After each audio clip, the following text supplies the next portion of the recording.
Guys, this is Okay. Umair Javed. I will be moderating today's session, and of course, today's session is regarding content writing. It's a very popular topic. We had a lot of requests coming in to find an expert, and lo and behold, we have the expert of the field. And I hope today's session is an informative one.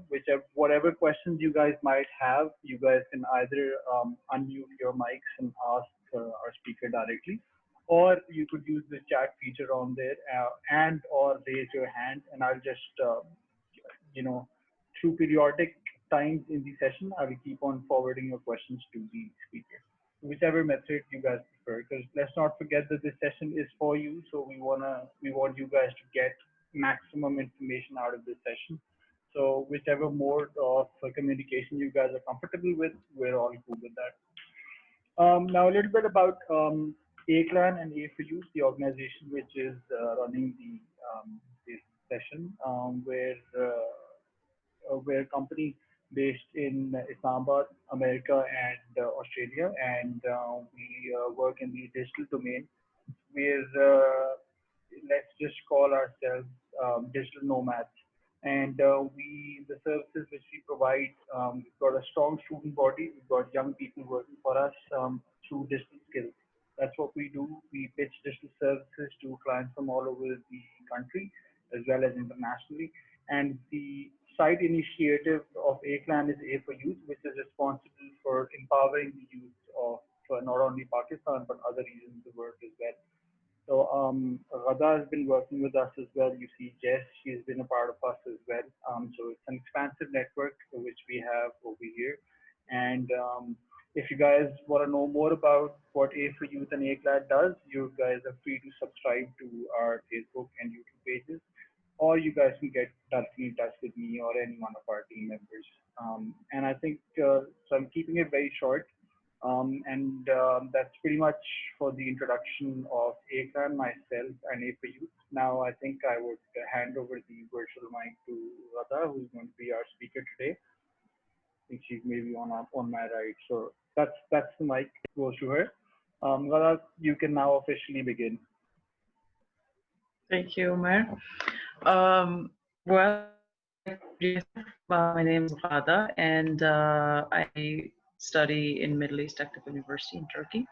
So I've been working as a content writer for roughly about 8 years officially. I started very young when I was about 13, and I had a friend of a friend who one day just came up to me and he was really sick of writing. And he was like, I have this thing that I have to get done and I don't have the time. So I picked it up and I found that I really, really enjoyed doing it.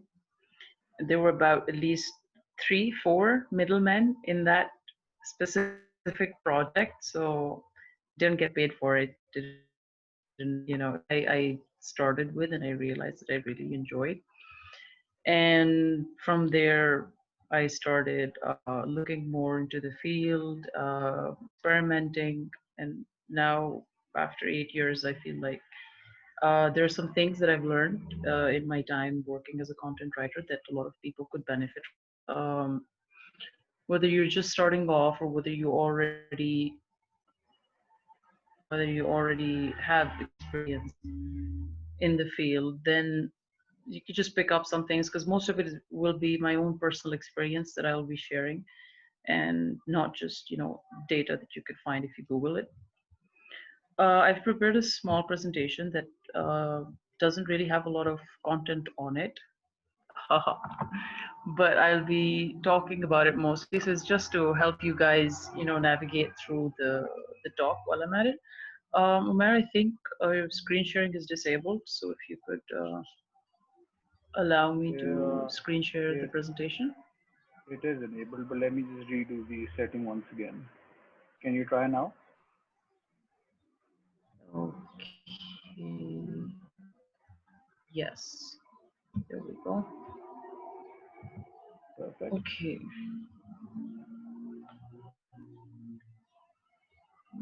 Okay, so let's start. This is the topic for today, in pursuit of content writing brilliance. These are the topics that we will be discussing. First, we'll just get a rough idea of the types of content writing, because I noticed that a lot of the people who signed up, most of them were either completely unaware of the field, who hadn't worked in the field before, or who had just picked up the odd project here and there. So those were the majority of the people who signed up. So I feel like maybe a small introduction of the different types of content writing could help you navigate better. Then we'll talk about career options, in which we'll be discussing what kind of career would work best for you as a person. What are the options? What are the pros and cons of each? Then we'll move on to portfolios, which is very, very important on content writing, or a lot of mediums that involve visual art or writing. Then we'll move on to knowing your worth, wherein you assess the how much you should charge, how much your experience or your skill set is worth. Then we'll move on to quality assurance, because the two are closely linked. And then finally, we'll talk about clients, which I feel like is the jackpot at the end of the rainbow, which everyone's waiting for. How to acquire clients and how to maintain them. So, um, we can start with the different types of content writing. So here we have web content, which is mostly for websites, where you revamp a website, the content, the about us, what goes onto the website. This is very different than blogging, for example, or any other type of writing. I feel like every single one of these has its very specific tone to it, which if you can figure out at the very beginning, it'll help you navigate it better, it'll help you work in it better. And pretty much every other type of content writing, you might be looking at it and you're like, I can't see technical writing, for example, or I can't see some of the things that I'm more aware of. That's because they all pretty much fall under these categories. So these are the parent categories that we'll be working with. And for web content, you'll be, sorry, did someone have a question? Not yet.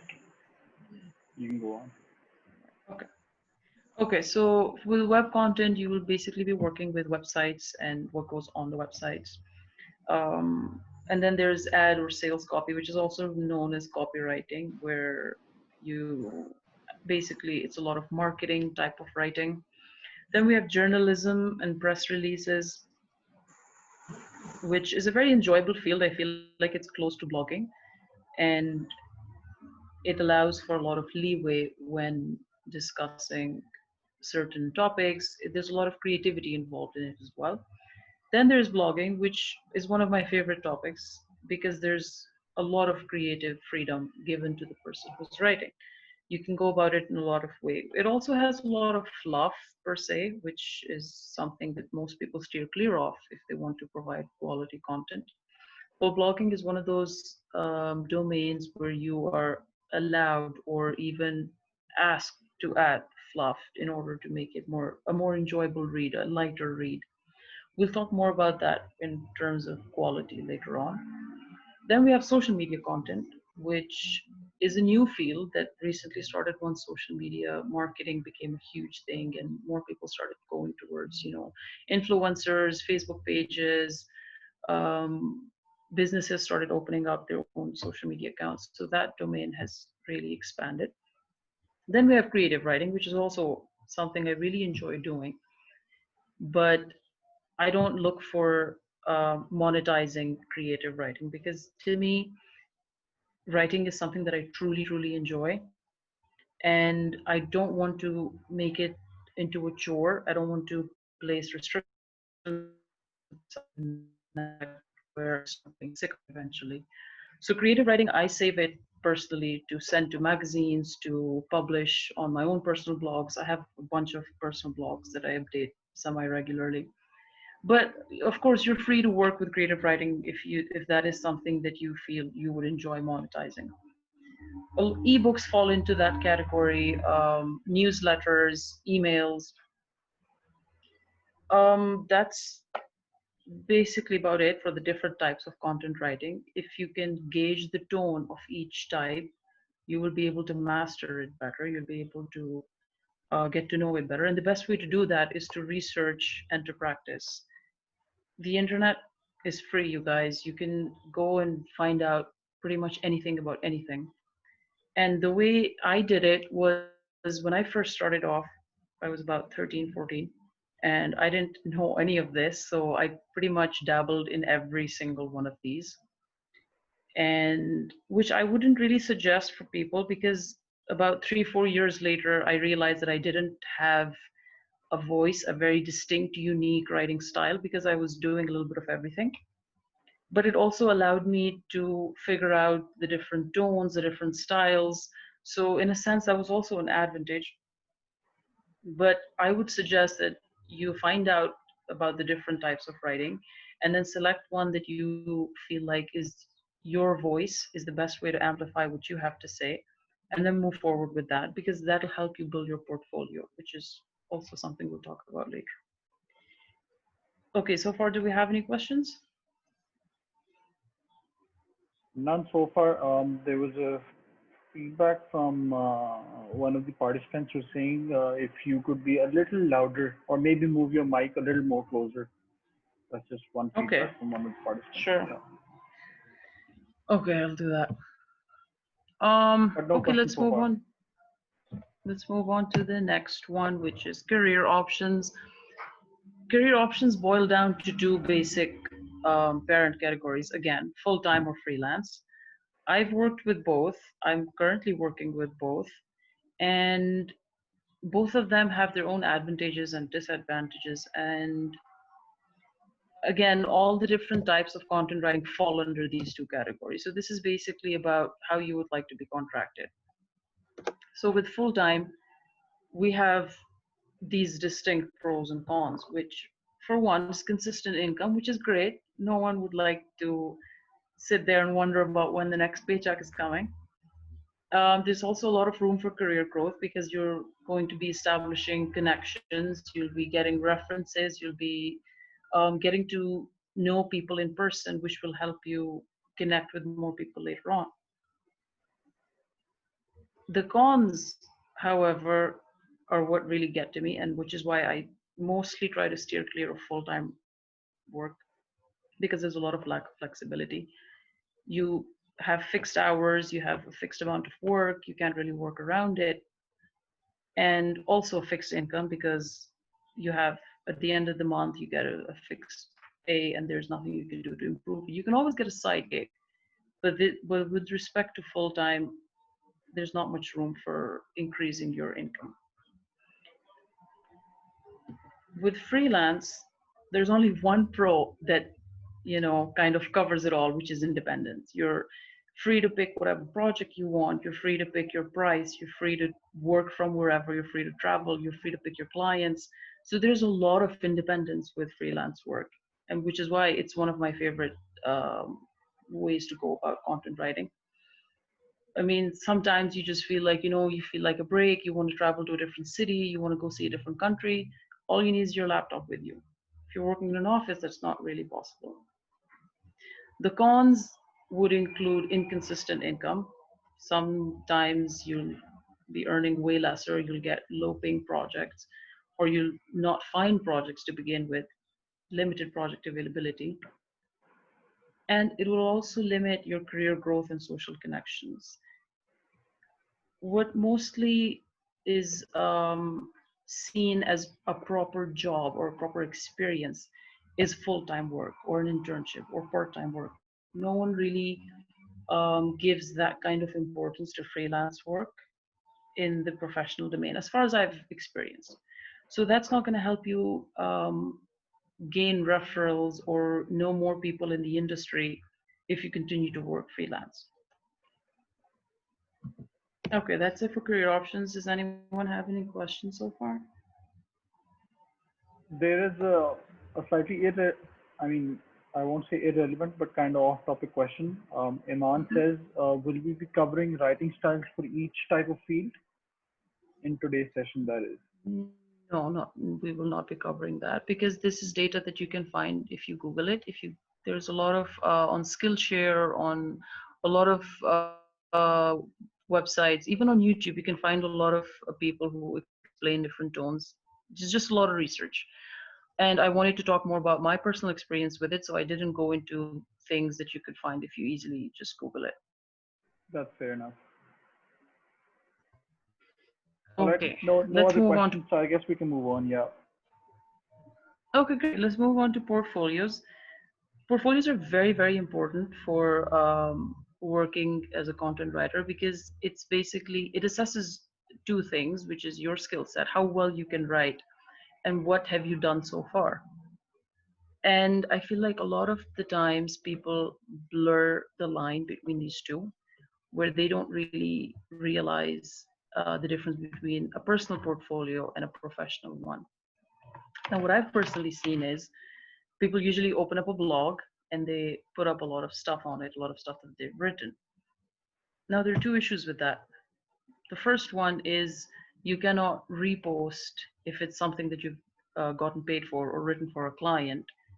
That kind of goes against the rules of, especially if you're doing ghostwriting, which is something I will also talk about later. So, what the general impression is, if you have your own personal blog and you have articles on it that are very specific about a very specific product, for example, a very specific topic, the general impression is that your client, you didn't get paid for it, so you're putting it up, and it wasn't up to par. That is why it is still yours and it is up on your blog. Now, that's different from writing, for fun. Obviously, there will be people who write for fun and have their own blogs as well.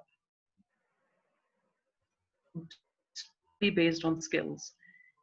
And in order to avoid giving off that impression that your work is subpar or your client hasn't paid you, with the exception of the clients that, do not pay, that aside, you should be working on something that incorporates both personal and professional. With professional portfolios, it is all stuff that you have published in your name. Ghostwriting is not given that much importance. And when you're asking for projects or when you're signing up for projects, you could be a great writer, but if you've ghostwritten for a very long time, then you're not going to be given the same importance that someone who has been published has. And that is something I experienced myself. I did ghostwriting for about 3 years after I started figuring out the different domains. And I was like, ghostwriting is great because a lot of people will ask for more work since they don't want to write. But it'll end up getting published in their name. Yes, the variety is far more. You have a lot of choices, you have a lot of options. But at the end of the day, you don't really get much out of it. You don't get anything more than just the payment out of it. So I would suggest to have a portfolio that is both professional and personal, where if you want to put up your own writing, your own blogs, then you're welcome to do that. It showcases how well you can write in different domains and niches, but also focus on getting published in your own name. That will show that you're a reliable writer. People have worked with you in the past. You can provide backlinks to the different places where you've been published before. Now, you'll start off with a portfolio and you'd be regularly updating it, but then you're going to get a great gig or a long project and you're just going to forget about your portfolio. That is something that I'm also, guilty of doing, where I just forget to update my portfolio because I have consistent work and I'm like, this client will last. So what's the point? I'm not actively looking for new clients right now. So what's the point of updating my portfolio? There's always a point in updating your portfolio. It's always important to keep it up to date, to keep letting the world know that you're constantly in demand, that you're constantly working, that you're brushing up on your skills, that you're writing, that you're producing. So consistency is very, very important, where you don't just stop updating your portfolio because, I have a great client right now. There's no point. I'm not actively looking in the market. And the second point is depending on the niche that you work in, depending on the type of writing that you do, you need to provide a portfolio that's relevant, very specific for you. If you've written a lot of technical articles, if you've written a lot of product reviews about gadgets, you cannot send that portfolio to a client who is looking for creative writing, who's looking to write an ebook about social media, or to a client who wants website content, because the tone is different, the style is different, and then they'll feel like you're not understanding what they're offering, what they're in the market for. So you have to provide relevant samples depending on every um, type of content writing that you're applying for. That's it for portfolios. Do we have any questions? None so far, but I have a question. So, I mean, I you have Sure. you a mentioned a question. very sorry, please. Yeah, we'll take that question first. I think someone has a question.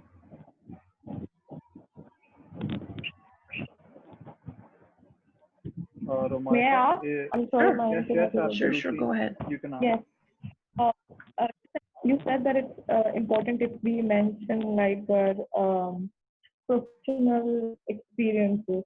Now, sometimes the problem is that I help my friends with their assignments or their papers that they get, but um, I I don't have any professional experience to show to a potential client when I'm applying, and so they just don't work with me because they feel like I don't have any experience. So I have to mention my blogs, and that's all I can do. So how are we supposed to start if they're always looking for experienced clients? Okay, we're going to talk about how to target and acquire clients at the end. It's the last topic that we'll be discussing. And if you don't have experience, there are a few ways you can go about it. If you don't have experience, then the best you can do is to polish up your skill set to show that you're a good writer and you need to be given a chance. And the second thing you can do is to get referrals from your friends or from someone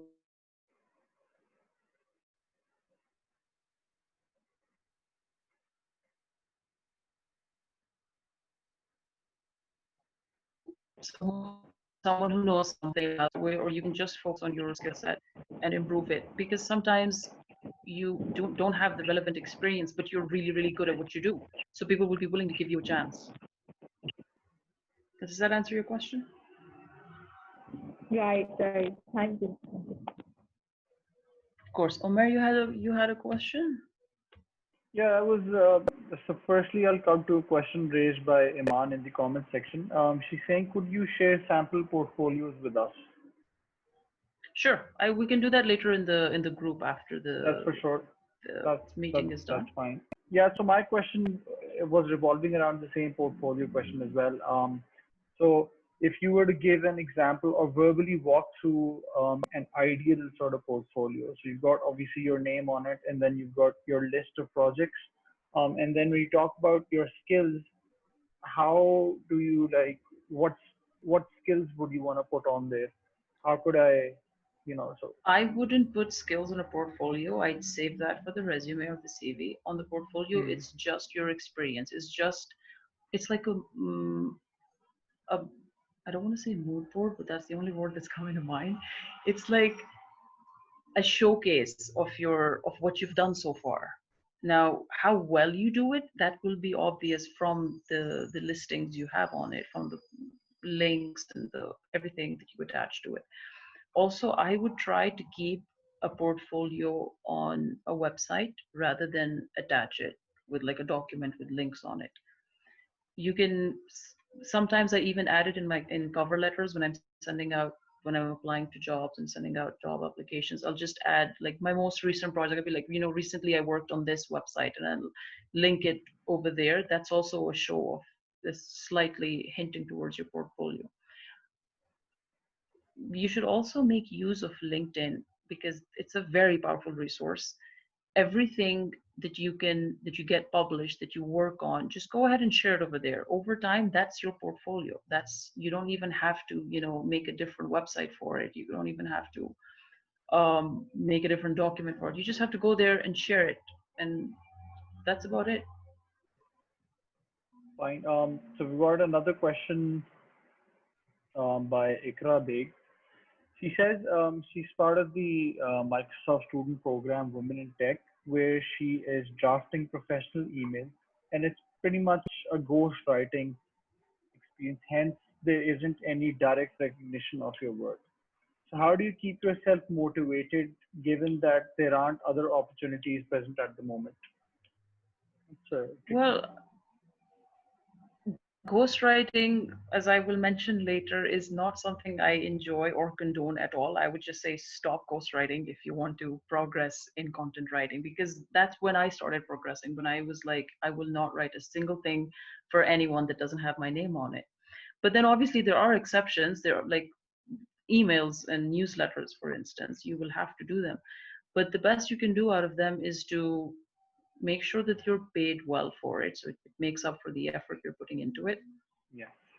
Okay, so I would like to clarify that ghostwriting applies for freelancing, not exactly if you're an employee of a company, because if you're employed for a company, you do work as a content writer.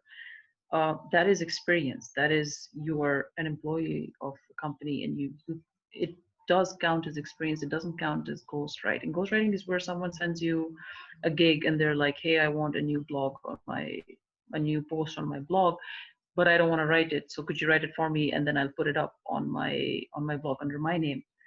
It's independent projects. If you're working with a company, then you can just add that as you have a specific role in the company, and you can just add that to your CV or to your portfolio and be like, you know, I worked as a content generator or content writer, whatever your position is in that specific company. So that does count as experience. But it's kind of tricky to justify it, right? Well, not entirely, because ghostwrite when you're employed with a company, pretty much everything you do will be ghostwritten. If you're running the blogs for that company, it's like everyone knows you have that position where you're running the blogs, but the blogs are not under your name. But you will Yeah. be able to add it as relevant work experience on your CV and your portfolios. All right. I Okay, think that let me share my screen. that answers the question appropriately. Okay,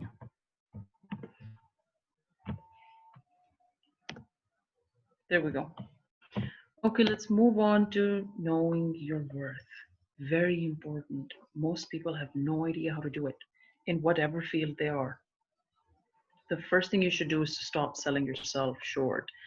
I've seen this so many times where a lot of people, like what the previous question we had about, you know, not having experience and how do you navigate your way around that. A lot of people get disheartened because, you know, I don't have experience, and they'll settle for really, really low rates. And I've seen it on different forums and different groups where people are like, hey, I'm a newbie, I haven't done anything in the past, so I'm okay with writing for free just to gain experience, or, you know, at really, really low rates. You don't need to do that, because the market is very saturated, and a lot of people think that if they offer competitive prices or rates, then they would get selected, and at the end of the day, everyone wants a job, everyone wants a source of income. But you don't realize that you're limiting your options by selling yourself short. Anyone who understands the value of their work will not be selling it for lesser than it deserves. And when you market yourself at such a low rate, people will get the impression that you either write really terribly or you just don't know your worth, and people will exploit that. So you don't win at all. You don't get good pay, you don't get good recognition. The experience you get will not exactly be ideal because you won't enjoy what you're doing. It is experience at the end of the day, but it's not one that you will enjoy doing, and you'll be stuck in a cycle where you find it very hard to get out of it. Start asking for better rates. A lot of people can solve that very easily if they just go and Google it and find the rates that are currently in the market. Check different websites. Do your research before you apply for a job.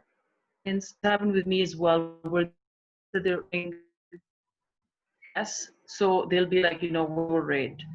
Or a lot of people will get the impression that you don't know your worth. So before putting a number on the table, they'll ask you what you charge. And there's a very high chance you will be charging far lesser than their budget is. So do your research. Be very sure of where you stand, understand how well you write, and whether that qualifies you to get the terribly low pay that you're asking for. And then at the same time, do not oversell yourself.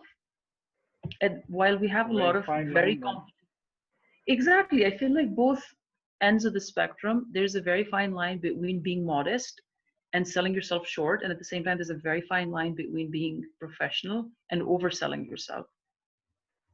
Knowing your worth does not mean that you can ask for exorbitant prices and then be like, oh, I have 8 years experience under my belt, so I should demand this. You should be fair in your pricing. Don't rip people off.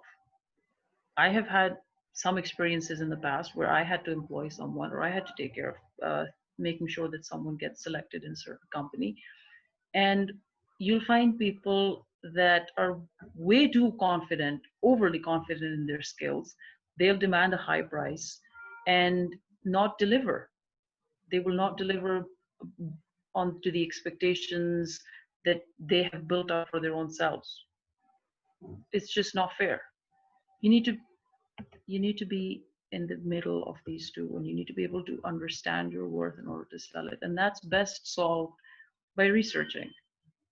There are plenty of resources on the internet that tell you how to assess how much you should charge based on the type of writing that you're doing, based on the length. You can charge per page, per hour, per word, per project, per gig. There's a lot of ways of doing it. Offer you can even, if you're working for a blog, for example, and you're getting a flat rate for every article, for say, I don't know, $5 for every article, and you realize that this blog is getting paid in ad revenue or something, you should negotiate a bonus or a share of the profits. You should realize, based on the platform that you're writing for, based on the country that you're in, because rates also differ based on countries. And I'll be honest and say that, as far as I've seen, the rates for content writing in Pakistan are abysmally low. They're nowhere even near the rates that people demand and people pay for clients and for writers abroad. And because of that fact, you'll find freelancer.com or Upwork heavily saturated with Pakistanis, with Desis, with people from countries that already accept and continue to work at really low rates. So they just get a lot of small startups or a lot of businesses that don't want to invest that much, and they'll go and bid on their projects over there. You're just continuing that cycle. You need to break out of it, because once you step into the international market and you see what people are actually getting paid for the content that you're producing, you will never want to work at that rate again. You will realize how ridiculously low those rates are and how you're just being ripped off by even considering discussing rates of the sort with a client. Probably the same Another in every thing, domain in Pakistan, to be honest. And I think that obviously yeah, leads pretty much. to another follow-up question, which is that how do you then, approach people, international clients, which I'm sure you I probably think I'll answer talk at a about later that date. Yeah, in the next step of when course, it comes to the of course, clients. So of course, of course. I feel like everyone just wants to know how to get those clients. We'll get to that in the end. Okay, another way of establishing your report and knowing your worth is to develop a refined skill set. Now, if you have a good skill set, no one can deny you a job. No one can deny you a job offer. Well, I mean, yes, with a few exceptions, but not for the most part. Developing a refined skill set includes the following. You should learn how to adapt.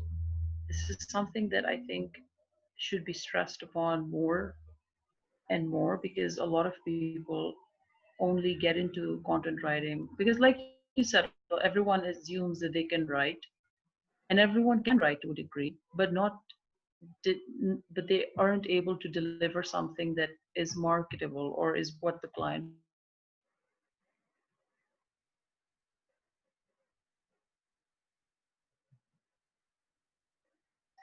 They get into content writing because they think that they'll get paid for it. They get into content writing because they think that they'll get paid for it. What they fail to do is establish a good connection with your client. Respect goes a very, very long way. You need to learn to adapt to every single client that you have. Some clients will be incredibly rude. Some clients will have short temper. Some clients will want ridiculous things in a very short amount of time.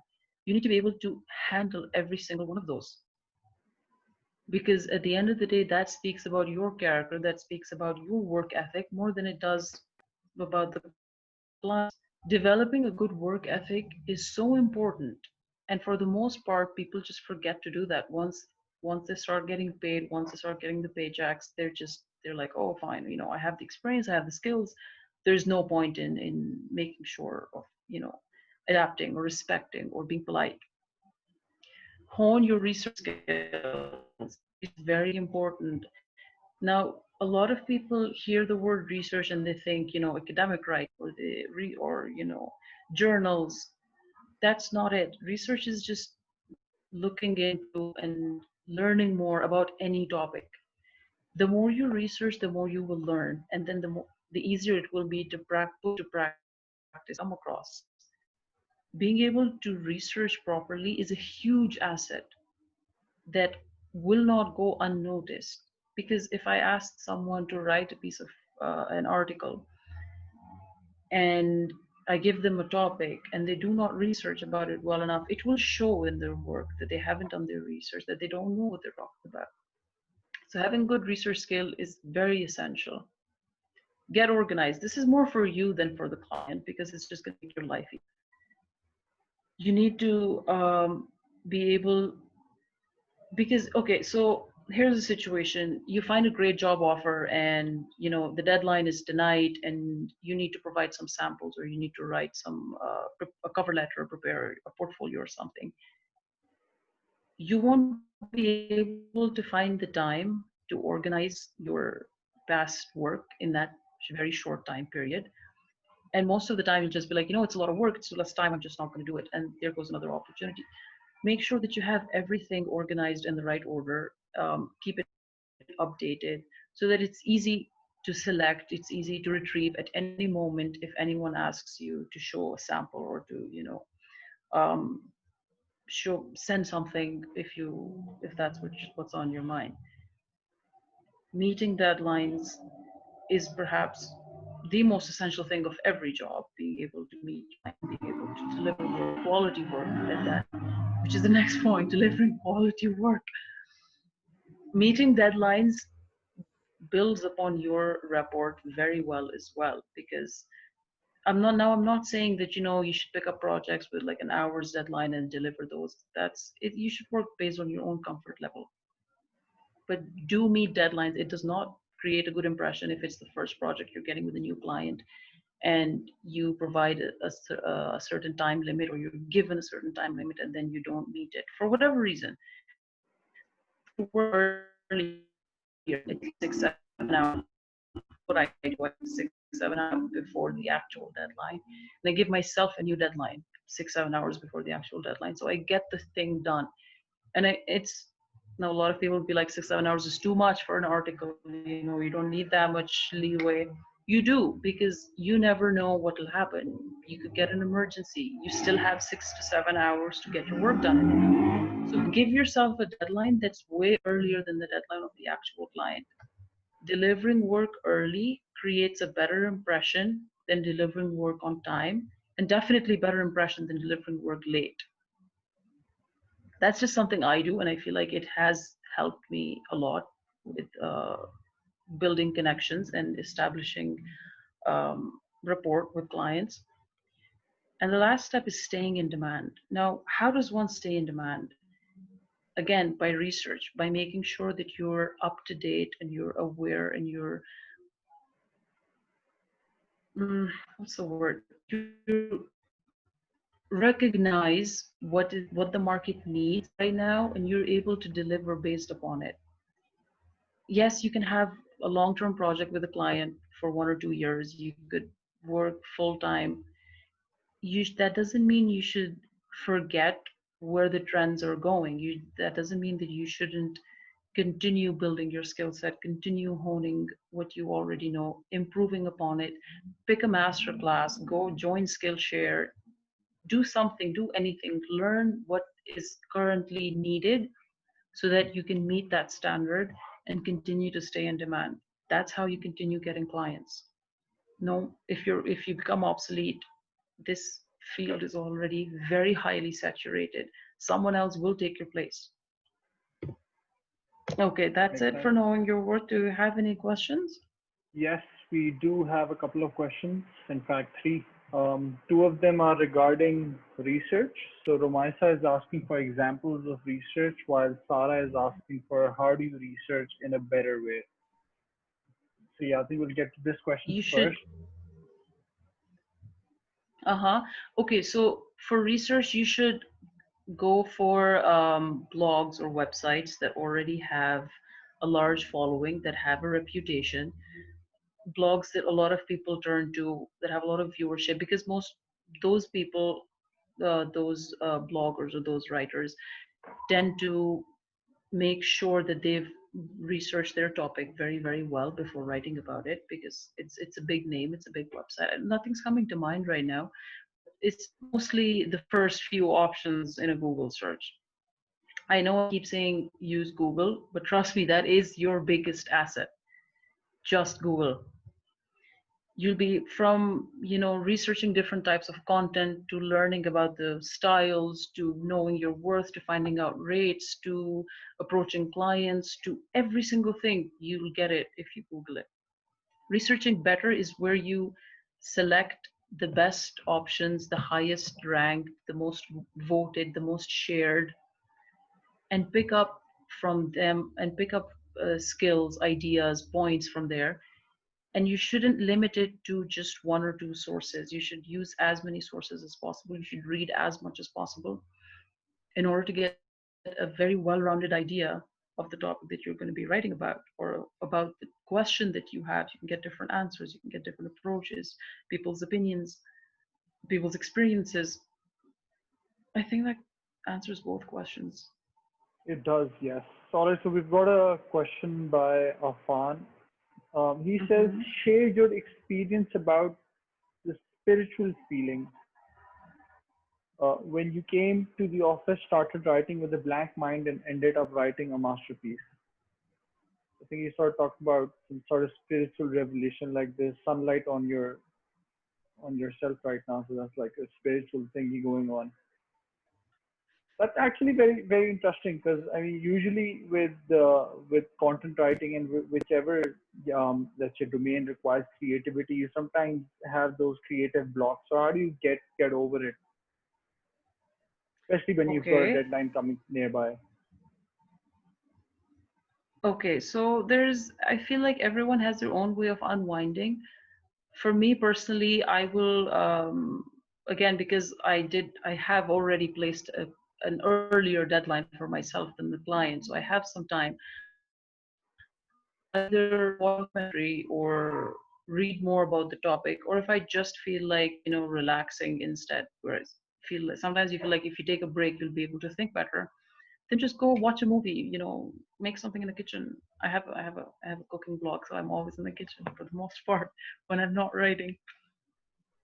So you can just do something that relaxes you, and then go through the instructions again, read every single bit. You can ask someone who knows more about the topic than you do, and you'll get there.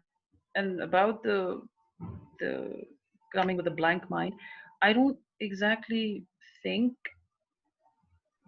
I have experienced that in that very specific way. I usually have a lot of ideas running around in my head, which is why I have multiple personal blogs which I keep updating. They're all based on different themes, different ideas.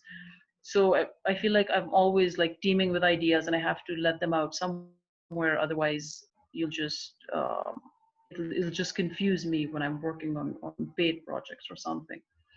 So it's definitely a great feeling when you feel like a project is too daunting, and then you finish it, and then you're like, damn, I did a good job. So that's that about sums up Makes sense. I think let's just move your. on to the next section. Okay, quality assurance. Very, very, very, very, very important. A lot of people have a lot of experience under their belt, but they're not very good writers. They've worked with mediocre places in the past that have let, things slide. They've worked with people who weren't great in the English language, or who didn't understand it very well. and they just manage to get projects and get paid for it. I have seen quite some people launch Instagram accounts or launch blogs or YouTube channel where they coach people on how to, be a better writer. But their writing is riddled with grammatical errors, with spelling errors. The tone doesn't make sense. The style is awkward. Well, I realize that not everyone can assess their own quality in that way, where they can see it from, another person's point of view, or to see how but that's also part of the job. You need to be able to see things from the client's perspective, and you need to be able to speak to the audience. So you need to be able to put yourself in their shoes in order to be able to deliver quality content. Now, fluff is something that a lot of people add in, which is basically irrelevant information. Basically, you just put in filler sentences to reach the word count that have got nothing to do with the actual topic. Everyone hates fluff.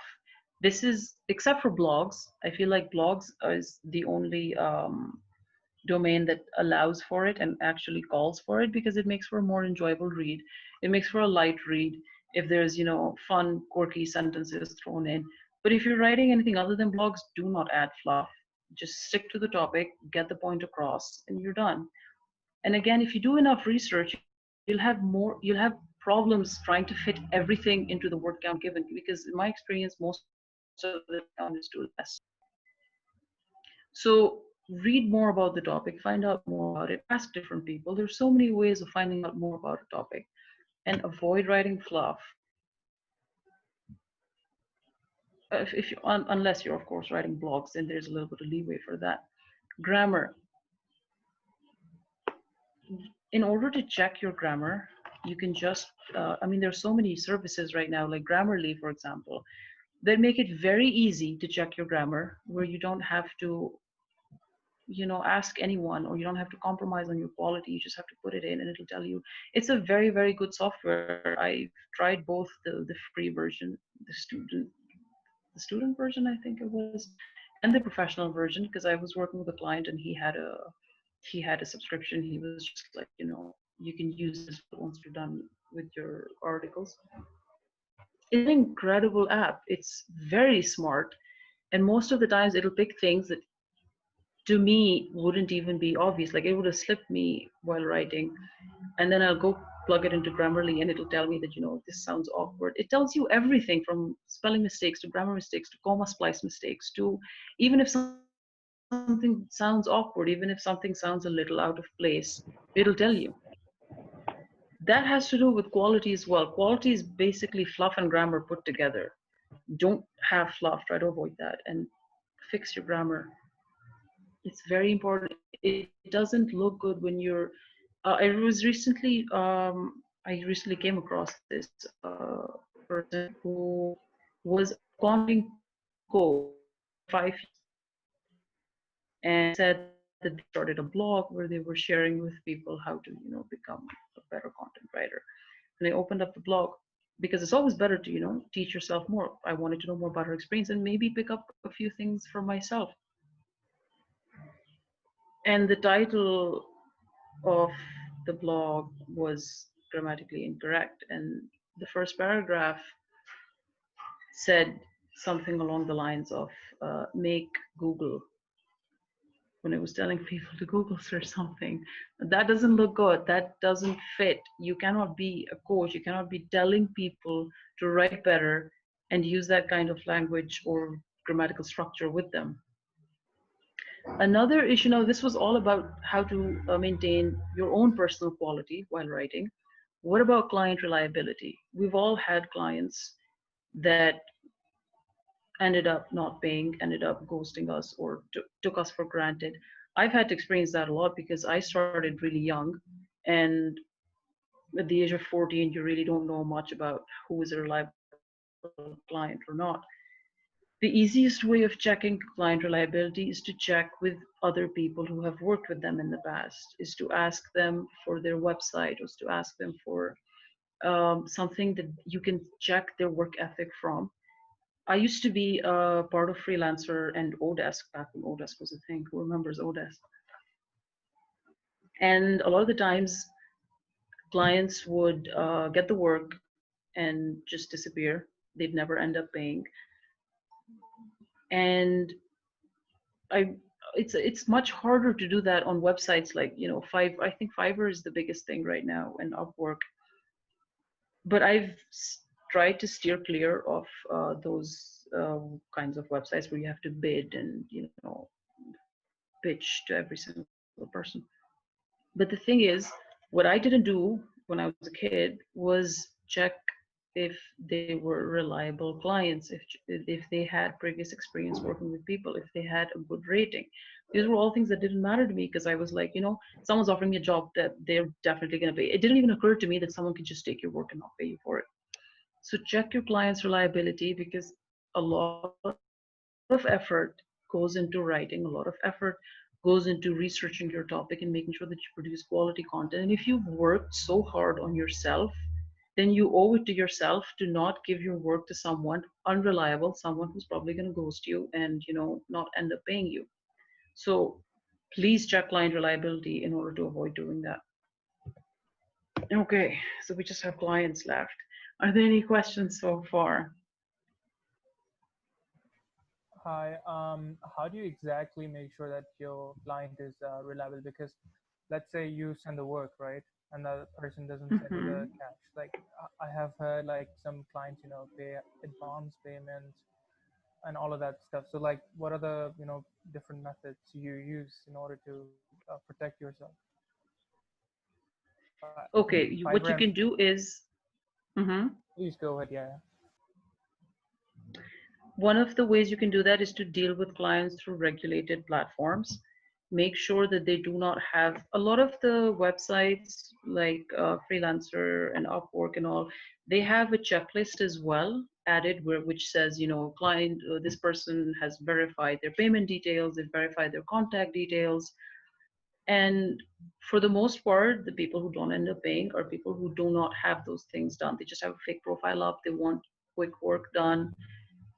So try to you go through regulated platforms to get to your clients.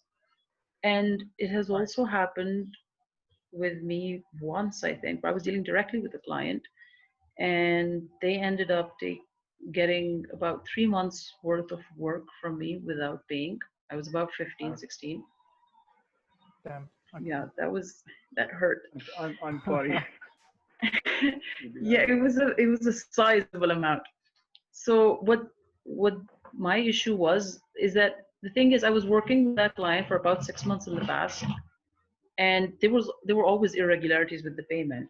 But at the end of the day, he did end up paying. So sometimes you get 2 months late, sometimes you get like a few weeks late. And I was like, Right. it's fine as long as I'm getting work, as long as I'm, making sure that I'm getting paid. But like in the last 3 months, he just kept saying, I don't have the money, I don't have the money. And then he just ended up ghosting me and took all of that money.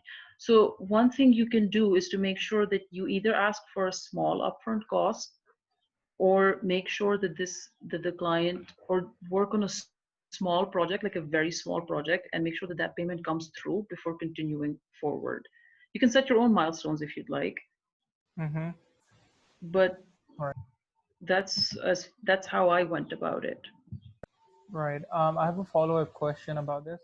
Let's say Sure. you get a job from an unregulated platform, right? Mhm. What are some of the red flags that you can spot in a client? Unprofessional. They will not know how to talk, what to talk about. They will not talk about the topic. They will. I mean, this also goes into another very questionable territory, but professionalism and work ethic. If you see it's being compromised upon, then there's something messed up over there. Of course, you would always want to give, just like people who don't have any experience with writing, they would want to be given a chance. The same way there are startups that don't have exactly a great um, portfolio, or like past clients. They would also like to be given a chance and like writers to write for them. You can pick up on red flags with their professionalism and their work ethic very fast. All right. Do you mind if I ask you another question? I'm so sorry if I'm taking. Sure, no, no, go ahead. So let's say I have seen some of the clients. Let's say they're asking for samples and all of that stuff. Is it safe to send your samples to these clients? Like for example, they might just use your samples. So Yes, that has happened a lot with me, and that is exactly why you need a portfolio. right. When we talked about the portfolio, I mentioned that it has to be, when you maintain one, you have to be consistent with it. You have to update it regularly, and you have to make sure it's relevant. Now, if you send, again, if you send your portfolio that's full of articles for technical writing or gadgets being reviewed to someone who wants blog articles for food or for Hmm. healthcare, they're going to ask you to write a brand new sample because they don't know how you will approach this specific category or niche or genre. Yeah. So they will ask you to write something for them, which could be potentially used without, being paid for. If the Right. client sending relevant samples uh, that have already been published in the past is the easiest way about it. Having a portfolio that's well maintained, that's relevant. You don't have to write any sample articles for anyone. I Got it. don't remember the last time I had to write a sample article for anyone because my portfolio is constantly being updated, and depending on the um, job that I'm going for, depending on the category that I'm writing in, I will send them samples specifically in that category. So they won't find the need to be like, okay, I want to figure out how you're going to approach this Mhm. market. Yes, you can write well, but can you write well for this specific topic? Right. Got it. Thank you so much. Of course. Anything else? That's all. No. As I for the have a other question. questions, yes, Sumant, Sure. go on. I've heard that if you put your article in Grammarly for the error check or whatever, so Mhm. there's case of criticism against you because that article actually gets stored in their database or something. So, is it true or like? I didn't hear that. There was a lot of disturbance. Oh, it's okay. I'll repeat my question. I was saying that sometimes when we don't use Grammarly to like check our mistakes or grammar or whatever, because I've heard that it gets stored in in its database, and then there's a case of plagiarism against you or something like that.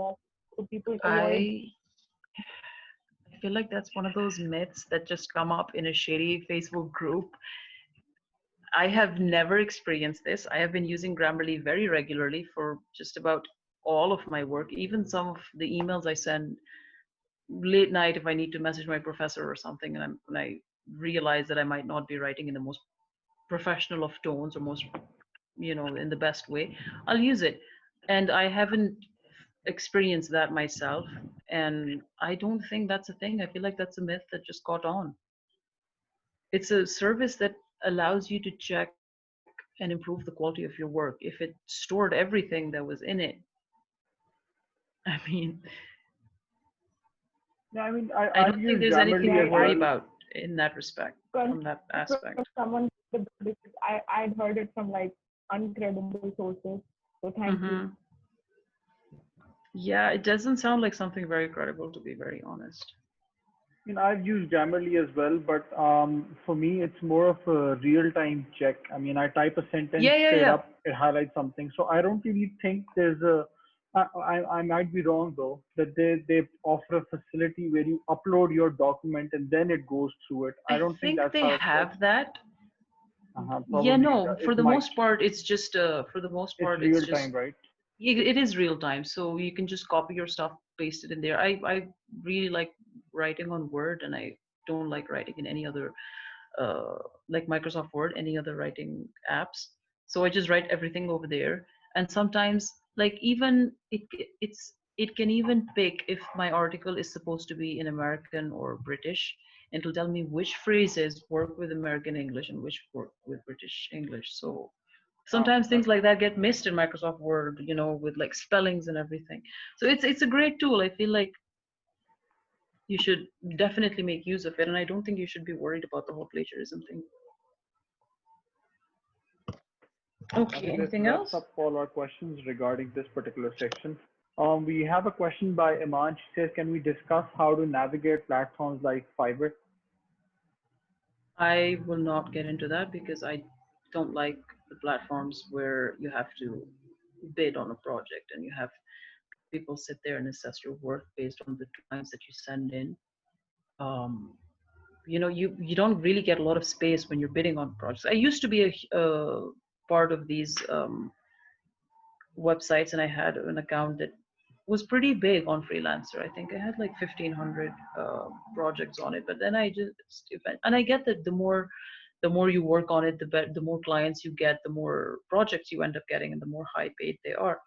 But eventually, it just got really taxing, and I felt like this wasn't the way I wanted to go about things. So now I just deal directly with clients. I don't use these websites at all, so I don't think I'll be able to help you with that. But there's a lot of tutorials on YouTube that I've recently come across, which help you navigate platforms like Fiverr and Upwork, even if you're starting from scratch and you don't have any experience to go forth. So maybe you should check those out. All right, let's move on. Okay. Okay, let's talk clients. Okay, acquiring and approaching clients. Now, about the last question that we had, something that I also don't like on websites like Fiverr is, okay, I haven't worked with Fiverr, so I'm not going to talk about that one a lot. I'll talk about Freelancer instead. When you're pitching to bid on a project, a lot of people just copy and paste the exact same message and they paste it on every single project that they bid on. It's a very generic message. It's very, it doesn't address anything that the client has actually asked for in the project description. They'll just be like, hey, I've been working for this long, I have a good idea about different topics, I'd be happy to work with you. And then they just put the exact same message on every single project that they bid on. And you have done your research about them and you know what they're looking for, it also helps, like it builds the foundation to a promising longer relationship, professional relationship with the client. Because ask yourself, would you pick someone who approaches you and tells you that they can write an article for you because they've read the previous articles on your blog, they understand the market that you're selling to, they understand your audience? Or would you pick someone who's like, oh, I have 8 years of experience and I've written from many different niches, and I would like to work with you? You'd obviously go for someone who has put in some kind of effort to get to know you, to get to know your business, to make your business their business. So you need to personalize your cover letters and your pitches, and you will be sending out a lot of cold pitches. A lot of emails will go unanswered, but that's how it is. You have to keep trying, even with job applications, even with internships. I just recently finished an internship with a client over here that was part of the curriculum, but I had to send out a bunch of emails before I got selected for the very specific internship that I wanted. Getting in touch with past clients works great because it not only have you already established yourself with them, not only do you know their business and they know you and they know that you're reliable, but it's also a great way to continue fostering relationships with that specific client. You'll get to, that they're reliable because you've worked with them before. They know you're reliable because they've seen your work and they want it again. Now, not every single time that you reach out, you'll actually find out that, hey, they're looking for work and they're looking to hire again. You can just reach out and be like, I've worked with you in the past. I understand your niche, and I was wondering maybe if you're looking for more work. Obviously, in a more professional tone than that. But I found that it works really, really well with me. And the clients that you continue working with will end up being somewhat like your plan B, basically. If you run out of job, now I'm talking about freelancing, if you're solely a freelancer and you run out of jobs and you're worried about, when am I going to get the next gig? Getting in touch with past clients is a very easy plan B that you can just fall back on without having to worry about, your next gig or meeting new clients or building a relationship from scratch. Next, please stop ghostwriting. There is no room for progress in ghostwriting. Stop taking gigs where you're just writing for a bunch of people and you don't have your name put upon it. You cannot do anything with a ghostwritten piece of work other than get paid out of it. You cannot publish it. You cannot share it. You cannot even claim ownership. You can't be like, hey, I ghost wrote for this blog, because there's no credibility behind that. Anyone can say I've ghost written for something. So if you want to approach new clients, if you want to this work, this is basically, I don't exactly want to say foreign clients, but these are tips that have worked for me to get clients that have established websites and established blogs, where I'll reach out to them and I'll be like, I want to publish on your website. These are the things that have worked for me so far. Referrals and professional relationships. Like I mentioned earlier on, if you don't have experience, the easiest way to do it is to find someone who'd be willing to give you a step up on that ladder, give you your first gig, your first project. Shouldn't be something too big, should be something small. Usually happens through friends, usually happens through someone someone who knows someone who knows someone. Professional relationships are people that you have worked with in a professional capacity. You'll be surprised to know if, for example, say you were working at an internship and it's got nothing to do with writing, engineering, or whatever it is, and you just go there and you mention to your past boss or your past colleagues, hey, I'm looking for a content writing gig, or like I've recently started blogging. You'll be surprised how fruitful that turns out. A lot of people who are already in the professional world have contacts, know people, know of people, have seen ads around, have helped publish ads. So they can very easily just refer you to those. That's why it's very important to build on professional relationships, because they help you in the long run way more. Okay, now for someone who doesn't have experience and wants to get this out there, this one helped me out a lot when I was transitioning from ghostwriting to proper writing. Write guest posts. Guest posts, there's a high chance you'll get paid for them, a significant chance you'll get paid for them, and they will be under your own name. So find a topic that you like, find something that interests you, write about it, and get it published somewhere. Now, obviously, don't write before you pitch. If you have a couple of samples lying around, like if it's about a topic that you genuinely enjoy writing about, you might already have a couple of articles lying around. But so you can attach those and be like, I would like to ask if you would allow me to make a guest post on your blog. Otherwise, write a very professional cover letter and ask if it's okay to guest post on a certain website. You can start with smaller websites. You don't have to start with the big names. As long as you get your name out there, like the minute you start getting something published, you've taken your first step into getting into the professional world of content writing, where you'll get recognized and be taken seriously. This point is very, very important. Become indispensable to any client that you're working with. Now, obviously, that doesn't mean that you go well out of your way to put the client's needs before yours.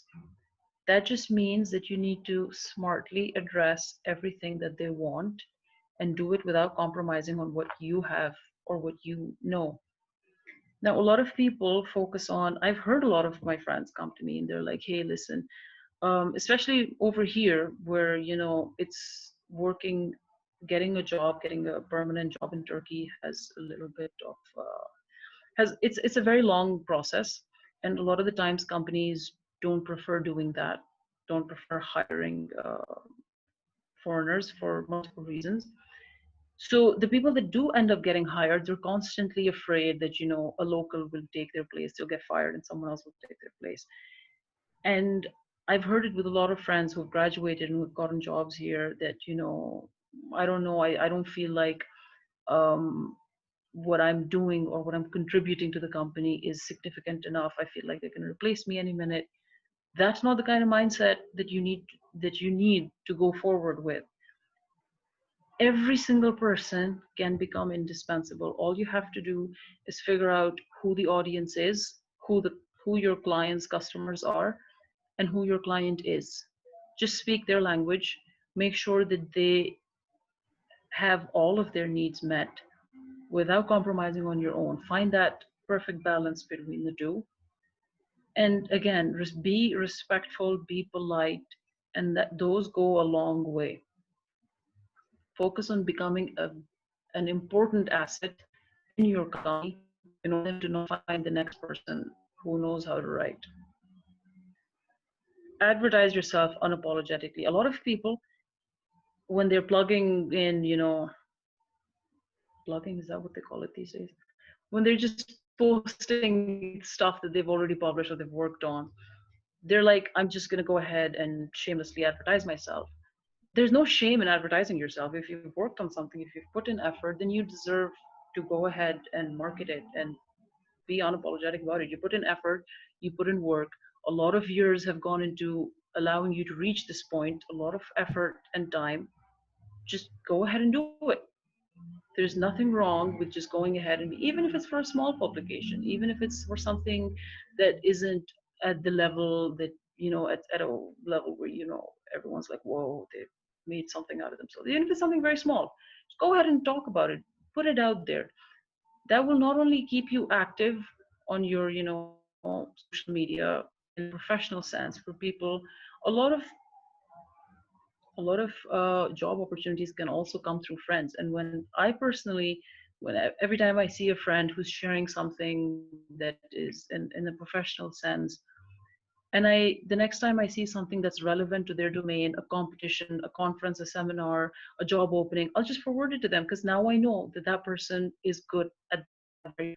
If you're good at art, if you're good at, writing, if you're good at marketing, talk about it so that your friends get to know, and then those friends will end up connecting you with clients, if or with ads or with job opportunities if they come across it. That is a great way of going about it. So advertise yourself unapologetically. If you've written a blog for a local magazine, if you've written something for a startup, go ahead and talk about it. Be proud of the work that you do. There's nothing, shameful. You don't have to be like, I'm going to shamelessly advertise myself. Don't. Go ahead and do it. That's basically about it for clients. If anyone has any questions, I will take them now. No question so far, but I think that sounds pretty crystal clear to me. Some very solid points which you raised, which you don't really read about anywhere else. Yeah, If these anyone are has any things that have questions, worked with for me in the past. I think, and obviously with your years of experience, this is the right way to go as well. That's about it. You should always remember to love what you do and do it better than the rest. Make sure that you make a name for yourself and show that you're indispensable to people, and make sure that if it's a pool of applicants, you're the best pick out of it. And also don't forget to take time out to take care of your health and your well-being, because if you're not feeling well, if you're not in the right state of mind, you will not be able to provide quality work. I have experienced that myself. There are a lot of days when you just, you're in a slump and you don't feel like doing anything, and you're like, I'll just get done with this project or with this article. It just doesn't come out right. Those are mostly the ones that have ended up being asked to be revised or rejected. So please take care of yourselves. I think that's a very, very, very super important point, which obviously a lot of people never talk about. But when you're into content writing, creative work, your well-being and your right state of mind is absolutely important. Exactly. Yeah. That's a very And I'm good also a point. psychology student, so I had to throw that one in there. Really cheeky. Hmm. So we've got a Okay, question that's from Kalsoom. She says, I would appreciate if you could elaborate a little on utilizing LinkedIn for advertising yourself as a content writer. okay. So LinkedIn is really good with its hashtags. I mean, if you're a big Instagram user, you might have realized that hashtags don't really work on Instagram, but with LinkedIn, they really, really do. And you should be using the right hashtags with the right keywords in order to make sure that your post gets seen by a lot of people. So if you're, I recently added a post on LinkedIn where I worked with a company back at the start of this year, And it's a Turkish company, and they wanted to approach clients in the US, and wanted someone with a good grasp of English to revamp their website completely, to write about, to just basically make it sound very posh and professional in tone. And I got it done. The project finished in early February, and because they had the whole process to go through with the upper management and everything, up until a month after that, there were no changes on the website. And I contacted them and I was like, was there like an issue with my work? Did you not like it or something? Why is it not being updated? And they were like, no, no, no, it's just, we have a long process to go through, so that's fine. And I just recently checked while applying to another job, like just last week or this week. And because it was also a website content writing job, and I figured I'd just reference the last work that I did of that kind. And I noticed that they had updated, I won't say all, but just about everything that I had pointed out. It was all revamped, which made me feel really happy because to see your work out there is great. And I went to LinkedIn and I was like, I worked with this company back in January, even though it's like, it's July now, but it's still something that's relevant. It's still something that needs to be talked about. I put it up over there and I added the right hashtags and the right things. And I did get contacted by people who are currently looking for a content editor or a proofreader or a website editor. So you need to utilize your hashtags because LinkedIn doesn't just show your posts to your connections. I don't really have that many connections on LinkedIn, but my posts get viewed by far more people. So you just have to use the right hashtags and keep posting regularly. Every time you do something that's notable or that would help in the professional world, go ahead and put it on over there. That's a fair point. Anything else? I hope that answers your question. That Hello? I feel like someone has a can question. you those hashtags? I was thinking. Sorry? So Masa, we didn't quite get you. It's okay. Can you please mention those hashtags that you're talking about? It depends on the post. It depends on what the post is about. If it's about content writing, then you can add content editor, website editor, content writing, copywriter, copy editor, web content. You need to pick out the keywords of the post that you're making, and you need to find ones that are relevant to what you're talking about. It's like a professional version of Okay. Instagram. Right. And there are also some hashtag generators where you just type the topic. Are they legit? Like I haven't used hashtag the generators, hashtag? and the ones I have read about, they were mostly for Instagram. I haven't seen any. There might be, but I personally haven't come across any hashtag generators that work for a more professional, environment. Also, it is a little obvious when you have used a hashtag generator instead of actually using proper keywords. You don't need all that fluff. You need things that are relevant to the topic, relevant to what you're posting, and that's it. No, thank you. All right, Of guys. Any course. more questions? Are there any more questions? I do not think so. I think the time is 9:24. It was an hour-long session, but because of the unfortunate problem in between, I think it's safe to say that the session was mostly on time. And because there aren't any more questions, I think it's safe to assume that people understood what today's session was all about. So kudos to you, Radha. Thank you. And I think with Thank that, you for having we me. should. Will we have any more sessions? Yes, Ramisa, we will keep you guys posted on the WhatsApp group which we made. So wait up for the feedback form as well as more information about from A for Youth, A Clan, and what we've been doing in the past and what we intend to do in the future. But I think that wraps up today's session. Thank you so much, Ghada, for taking out time to let us all know about the pursuit of content writing. Thank you for having me. You're very welcome. All right, guys. Thank you so much for coming. Hope today's session was informative enough for you guys. And looking forward to hear from you guys in the WhatsApp group which we just made. And see you guys. Bye bye.